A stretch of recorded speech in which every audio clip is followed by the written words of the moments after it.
Fraudsters create fake job search websites, and when the job seekers share secure credential of their bank accounts, credit cards, debit cards on these websites during registration, their accounts are compromised. Even fraudsters also pose as officials of a reputed company and offer employment after conducting fake interviews. The job seeker is then induced to transfer funds for registration, mandatory training program, etc. I, Shaurya, on behalf of the Ladder podcast channel, welcome you to this unique episode in series of interviews. Today's panelist is Captain Aditya Singh, who is a resourceful and versatile project management professional with 8 years of cross-functional experience in operations, logistics, and procurement. He is currently working as Senior Associate at JPMorgan. I welcome Captain Aditya, and indeed it's a very interesting session to know about various kinds of frauds being taken place in job search by the job companies or the job portals. Thank you, Shaurya. Do you have any work experience before joining the armed forces? Yes, Shaurya, I do have. Prior to joining the army, I worked in Amazon as a technical accounts management associates, which is primarily dealing with seller accounts. At that time, when I joined, Amazon.in was not that prevalent in India in 2014. So I was working in .com and .canada domain. So I worked there for a year and a half, and thereafter I joined the Officers Training Academy, Chennai. For how long you have worked at Amazon? I worked there for almost a year. You have faced an online fraud while you were searching for the job during your career transition. So can you please elaborate on that? That was actually a particular job opening which was posted on a very revered veterans network, which is there on Google. And usually the job postings, whichever are posted on that network, are 101% legit. But there are cases where officers post them and they always give a disclaimer that you should, exercise your own due diligence before applying to such jobs. So there was such opening which came up as for a posting in Kolkata, and I applied to that job, and which was a shocker to me when the HR representative of so-called German MNC called me. So I was told in that particular job posting that this is an opening for a German MNC looking for a supply chain management role, which I was inclined to apply to. And to my shock and surprise, I got a call from the HR, which was very normal to get from any job opening that you apply to. So they told me there was a lady. She told me that she worked for the German MNC called ThyssenKrupp, and the interaction took an alarming turn when a lot of unprofessional conduct was being presented by the HR representative herself. The individual in question insisted that I download an untrusted file, and she masqueraded it as a reasoning test before I come to the first round of interview.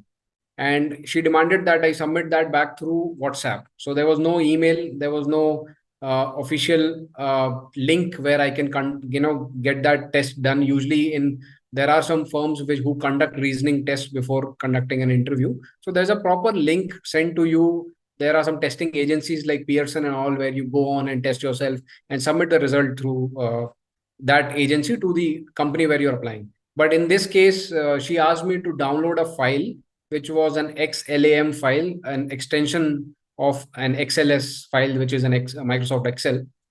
And she wanted me to download it, do that test within a few minutes and submit it through WhatsApp itself. Now, I was alarmed at that suspicious request. So I alerted them because while downloading that file, my antivirus on my computer or the firewalls, including the MS Excel, they were showing me a Trojan virus presence in that file.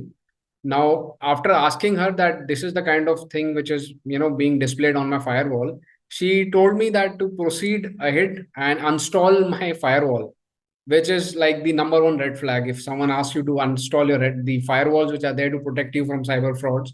And she also asked me to uninstall my Excel and install an outdated version of the same, ranging from 2003 to 2016.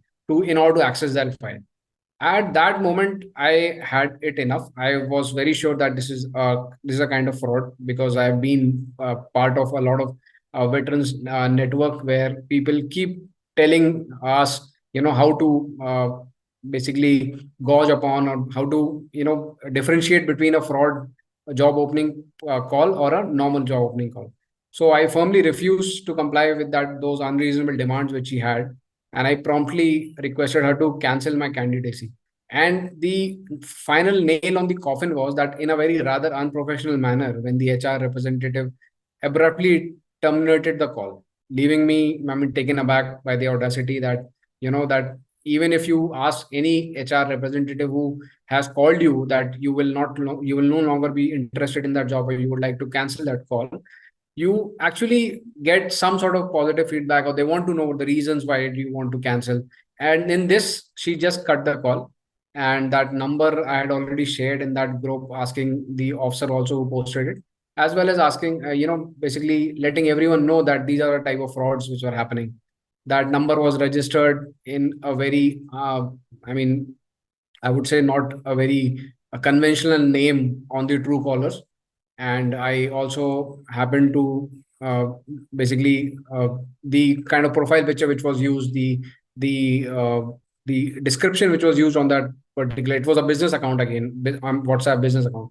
So these are a few red flags which made me cancel my candidacy.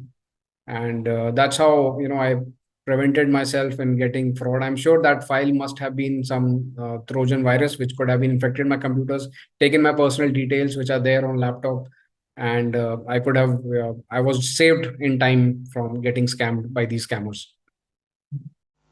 Did you report this to any cyber cell?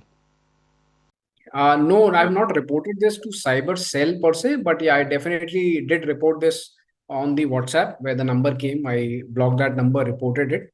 But since it was not from a job portal where I could, go and search for some grievances, uh, uh, where I can go and contact the customer service that this is what the scam which is happening. That since it was a email which was mentioned on the job opening, which was posted by on one of the job portals. I just happened to send my resume there, and I got a reply directly on my number, because in every resume you share your numbers with the HR. So I actually did not go ahead and file a complaint, but I did report her to on WhatsApp itself. What is the modus of operandi for these fake consultancies who generally promise for the job opportunities? I think, I mean, they can engage in a lot of fake promises regarding job opportunities. Typically, I mean, using deceptive tactics to exploit job seekers, especially the young military, transitioning officers, or JCOs or ORs. We are all very vulnerable to such frauds. They can be in the form of impersonation. Fraudulent consultants may pretend to represent reputed companies or organizations. Like in my case, she said that she's from a German MNC called ThyssenKrupp. So they create a facade by using similar names, logos, or even similar email IDs. You would be shocked to know that the email IDs are quite similar to the ones which are used by the well-known companies, leading job seekers to believe that they are dealing with a legitimate entity. And then there are fake job advertisements. These consultancies post attractive job advertisements on various platforms, promising high paying positions or exclusive opportunities. That's number one red flag again. If a thing is too good to be true for your age and service, you should definitely say no, and go ahead in not accepting that, or not even engaging yourself in such openings. Then sometimes these scammers, they ask for upfront payments. That is a very common scam which I've seen, and I've heard from a lot of officers who are there in corporate for such a long time, that they ask you to pay some fees for the services of registration, training, placement. They claim that these placement payments are necessary to secure a job, or to ensure priority consideration. But however, legitimate recruiters and consultancies typically do not charge candidates for job placements. That's just not how the way in corporate works. That's what I've learned for last 1.5 years of being here. And there are some fabricated references as well. These consultancies may provide false references on testimonials to create an illusion of success and reliability. Like they say that once you clear make a profile on our websites, it will definitely, you will be, there are some fake testimonials on the website by their own candidates, so that to gain the trust of the job seekers. Then misrepresentation of opportunities is again the same thing. I mean, these consultancies might, misrepresent job opportunities by inflating the salaries, overstating responsibilities, and making false claims that, the growth prospects and the benefits are huge. I think again, too good to be true. You should just say no to that. I mean, they are just doing that to entice job seekers into their network and gain their trust. And lack of transparency, again, like I said, they often lack transparency in their operations. They will contact you through phone, through SMS, through WhatsApp, and they will not have any background affiliations or previous, I mean, whatever they tell you or previous successful placements, they're all fraud. They may also avoid, disclosing key details about job requirements, contract terms, or I mean, whatever. In fact, there's no particular JD in the job which I was applying to. There was no JD written in it. There was some very vague few lines written about the job that you have to have this qualification, and the salary is ranging from 20 lakhs to 30 lakhs. Now, these are some red flags that should definitely keep in mind while applying. But yeah, at the end of the day, you should not overdo anything, because there are some job opportunities where HRs actually do not have time and they actually ask you to, fill up details very fast. So your due diligence should definitely be there in, saying yes and no to a job opportunity wherever you apply. What are the consequences of events once somebody is trapped into such kind of frauds? There are a lot of, I mean, setbacks. I mean, you can, the cyber crime industry, I'm no cyber expert. I will just give a disclaimer there. I have just learned whatever is there on Google and, by searching and through news and through the esteemed veterans who are there already working in the corporate. So there are a lot of, I think, scams which can happen with you. Your personal information can be compromised at various levels, not just your email, your phone number, but there are some specialized, I would say, logic bombs or Trojan viruses which can be implanted on your PC, and they'll keep sucking out information, whatever you're doing online, and uh, you won't even come to know. There are so high-end viruses that even your firewall might not detect it. Again, I'm disclaimer here that I'm no cyber expert. I'm just telling you all this based on whatever I've learned by seeing, by learning, and by reading. And then there are payment scams.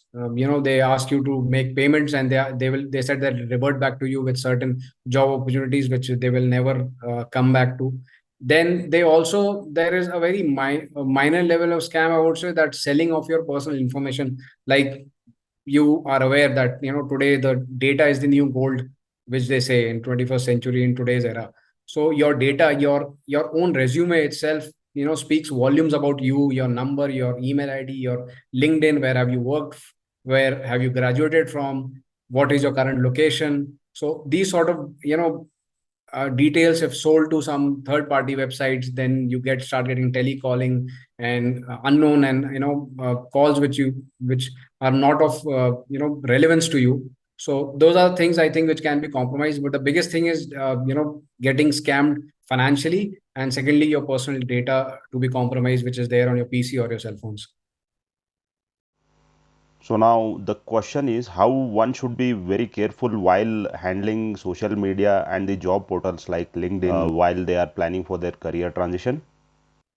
I think for someone to be careful online is, you need to be very vigilant about what exactly is going on around you. And there are many ways where these, the fraudsters work. You have to be careful in terms of there are multiple red flags which you need to, there should always be there in your mind. And you should all, like, going number one, I would say, you should verify the platform wherever the message comes from. So usually a legitimate job opening or a job, HR will definitely contact you through an official email ID or an official WhatsApp. I mean, the companies, they do operate on WhatsApp, but there's an you see those green tick marks, blue tick marks on the official accounts. So you should always verify the platform and should ensure that you're using a legitimate and reputable job portal. You should not just, there are thousands of job portals out there, but there are three, four which are very legitimate. So stick to well-known platforms with well-established credibility and a large user base, of course. Check reviews, ratings, feedback from none other than our own brothers and sisters who are there from the military, who are across the globe, across the firms, across big conglomerates, small firms, everywhere we have military veterans. So it's very easy for you to just reach out to any, brother and officer, uh, or who can, let you know that, this is the company which actually exists and this is not a fraud.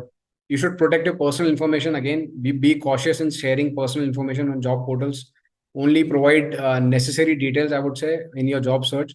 Avoid sharing like your full address, your bank account details and all. Your just basic details of email, WhatsApp, and mobile and name and LinkedIn profile is fine. You should also check, employer profiles before applying through a job. If it is something which is not known to you, there are a lot of private firms, private companies which are not listed, which you have not heard about. So just dig out some information on Google about them. You should always be, you should always make that particular habit of scrutinizing that job posting which is there. I mean, take time to carefully review job postings for any red flags such as suspicious elements. Look for unrealistic promises, like I told you, extremely high salaries, vague job descriptions, and poor grammar and spelling, of course, in their JDs, which is again no to just deleting that message and moving ahead. You can research about the company, and if it's not a known company, then there must be some information about that company on Google, about their press releases or official websites. And also make sure that while dealing with all such because you're doing everything on your personal computer or your phone, you should have a very reliable firewall systems on your computer, antiviruses, good paid versions where they monitor your activities. The antivirus is there to monitor your entire online activities throughout, and if it's anything suspicious, it will flag it on. Do not rely on these free versions, downloadable versions on Google. They are not actually reliable. Just pay for it's very petty in the payment. You get hardly in 300 $500 you can get for 3 year subscription. That too, if you're getting a good deal, that is a very it's a must have thing on your PC or even on your computer, mobile phones. And lastly, I would say trust your instincts. If something feels off, suspicious during an interaction on job portals, trust your instincts. Trust me, that never goes wrong. If a job offer or a communication raises concern, on the side of, err on the side of caution, I would say. Reconsider your engagement. And lastly, like you said, you should always report such suspicious activities. Like in my case, I did not report it, but I definitely made sure that the network on which it was shared, everyone is aware about such scams where people are getting scammed on the pretext of getting a job offer or a fake promises. And you should always, flag them up about the questionable behavior, report it on the platform support and customer service team. This helps them, take appropriate action and protect the other users. What are the immediate actions one should take if they get trapped into such online fraud? Sorry for this. I think since I already gave a disclaimer that I'm not a cyber expert, but if you ever, get caught in such fraud, it all depends on what sort of fraud has happened to you. I'm sure that if it is financial in nature, you should definitely reach out to, if your personal details have been, leaked or they have been stolen, and you for suddenly start receiving messages on your mobile phones that your credit card has been stolen or debit card has been stolen. My first and foremost thing is to just call up your company, your debit card, your bank to ban to stop those payments, not those payments, but to just freeze your card so that there's nothing more which can happen. And for financial fraud, like what I've been hearing about the financial, there are some portals by the government where you can definitely report these numbers, these issues. And especially if it's a bank fraud where it has happened, definitely reach out to the ombudsman, which is the RBI. There are a lot of good portals. There are good YouTube videos on how to go about it. definitely watch them, take care of it. RBI has done a lot, especially for fraud prevalence, which is there across India. And contact them, fill up their forms, and they will definitely revert back to you with regard to your form. So there can't be, I would say, if the fraud or the scam is of a very large nature, where someone has scammed you with a lot of money or with a lot of personal information, then there are steps to follow it. Just be cognizant that, whichever step you're following, it should be done on the immediate basis, because time is of paramount importance here. The sooner you report it, the sooner the redressal should be, I think. That is where I think you should definitely report these suspicious activities as soon as possible. Any last word of advice you have for the veterans under transition? Um, I would say you should always research and verify, since we are very, like I told you, military personnel transition from military to corporate are quite vulnerable in terms of such, fraud, scammers, and actually they are now very much aware that, how the quantum of military personnel coming out of, the military for job postings, for jobs. So these scammers are also aware of it. So you should, I think, research and verify, conduct thorough research on the companies. Consultancies, firstly, there are a lot of fake consultancies out there. There are some legit ones as well, but there are a lot of 90% of them are fake. You should verify the legitimacy, reputation, track record. Look for reviews and testimonials, not from someone outside, or the one who who has written it on their website. Ask it to your own group, ask it to your own military group, who are the first person and the most reliable source of information you can get. For us, the best group, or the best, I would say, information which we can get is from our own military groups. There are so many portals, veterans portals, which have been opened on various social media platforms. Just post in a message, someone or the other must definitely be aware of it, and they will help you out on it. Seek assistance from the transitioning programs. Always try to, if there is a transition program like a bank like JPMorgan or Goldman Sachs, if trying to hire veterans, then it would be definitely be on their websites. Take advantage of those transition programs, and don't fall for any scammer who says that I'll have your CV, and I'll forward it to the particular company, and will have you onboarded from there. Don't do that. Directly apply. Companies are more than happy to, make you come and, seek their programs directly. And leverage the military network, like I said, we should tap on to our military network and connections, seeking advice from our fellow military personnel who have successfully transitioned in the corporate sector, and the number is huge. They can provide insights, recommendation, and warnings based on the experiences. And stay informed. I would say protect personal information. You should always be informed as to what are the ongoing trends of frauds which are going on. There are so many YouTube videos of, scammers. Actually, there are ethical hackers who hack these scammers. They let you know the type of frauds which are going on. We should always verify the information which is there on illegitimate. I would say the source is not verified. You should always verify that source. You should not believe in whatever is coming on your mail or your WhatsApp, on your SMS. Just verify it, do a background check, go a few steps backward, and then finally, I would say, trust your instincts and seek professional guidance. There are a lot of professional, good companies, good professionals who are there on LinkedIn. They are verified by LinkedIn, who provide you help in, getting your career ahead, like those career coaches, mentors, and who help you to assist in, getting a reputable opportunity. So those are legitimate sources we should rely on, rather than doing and going ahead after some consultancy, which I'm sure no one's intent to do that, but it's just the urgency of getting a job and getting into a transition phase makes anyone vulnerable. Even a person who has been in corporate for quite some time is susceptible to this, scam which is there in the market. Indeed, it takes courage for sharing such incidents. I am sure the audience will be benefited from your experience and will remain cautious while applying for jobs. Thank you so much, Aditya, for joining us in the talk. Thank you for calling me here, and it's a great platform that you guys have started. And this will definitely help a lot of transitioning veterans in, avoiding what to do, and especially what not to do. And thank you for calling me here. It was great talking to you, Shaurya.